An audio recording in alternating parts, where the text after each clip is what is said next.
ទីដាច់ស្រយាលទៅក្នុងតំបន់ហុកកៃដូប្រទេសជប៉ុនមានស្ថានីយ៍រថភ្លើងនៅជនបទមួយ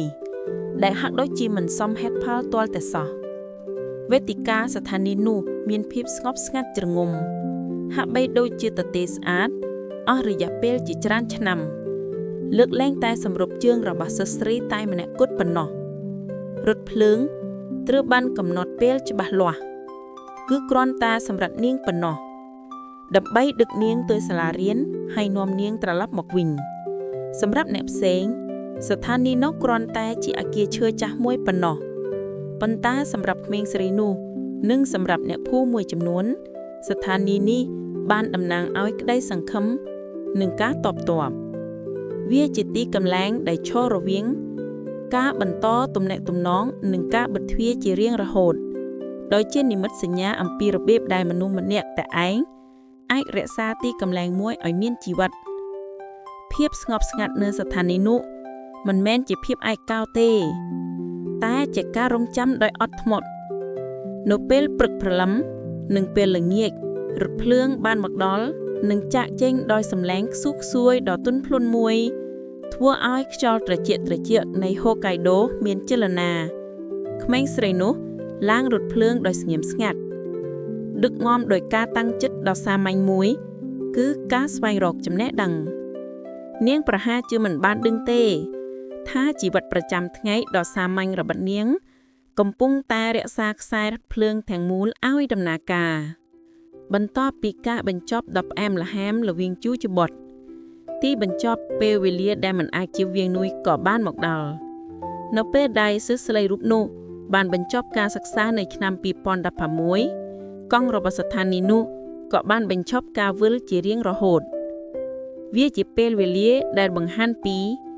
ការបញ្ចប់ដ៏ផ្អែមល្ហែមល្វីងជូរច្បត់ហេដ្ឋារចនាសម្ព័ន្ធដែលធ្លាប់ត្រូវបានរក្សាទុកសម្រាប់ក្តីសង្ឃឹមរបស់មនុស្សម្នាក់ឥឡូវនេះត្រូវដល់ពេលសម្រាកគន្លងរថភ្លើងបានត្រឡប់ទៅរកភាពស្ងៀមស្ងាត់វិញមិនមែនដោយសារការបរាជ័យទេ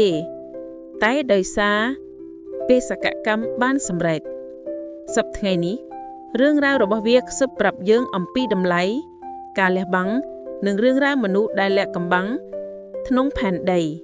ស្ថានីយ៍នោះបានស្លាប់ទៅតែរឿងរ៉ាវរបស់វាបានคล้ายទៅជារឿងព្រេងដោយសេចក្តីមេត្តាករុណាដ៏កម្រដែលរំលឹកយើងថាពេលខ្លះការយកចិត្តទុកដាក់ដែលផ្ដោតឲ្យមនុស្សម្នាក់អាចមានតម្លៃ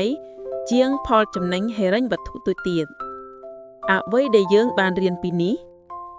1. តម្លៃរបស់បុគ្គលម្នាក់រឿងនេះបង្ហាញថាជីវិតឬក្តីសង្ឃឹមរបស់មនុស្សម្នាក់អាចមានតម្លៃធំធេងនិងមានឥទ្ធិពលគ្រប់គ្រាន់ដើម្បីជំរុញសកម្មភាពធំនិងថ្លៃថ្នូរ 2. ការលះបង់ដោយស្ងៀមស្ងាត់ក្រុមហ៊ុនរថភ្លើងបានធ្វើការសម្រេចចិត្តដោយមនុស្សធម៌គឺមិនមែនផ្អែកលើលេខតួលទេតែផ្អែកលើការយល់ចិត្តវាបង្ហាញអំពីតម្លៃដែលផ្ដោតលើការអប់រំនិងការយកចិត្តទុកដាក់ចំពោះការចាំបាច់របស់មនុស្ស 3. ការបញ្ចប់ដោយជោគជ័យភាពមិនសមហេតុផលនៃការបិទស្ថានីយ៍នេះបានបញ្ជាក់ថាបេសកកម្មបានសម្រេច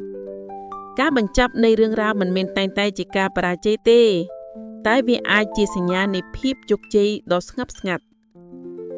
4. គេដំណើរក្នុងភាពស្ងៀមស្ងាត់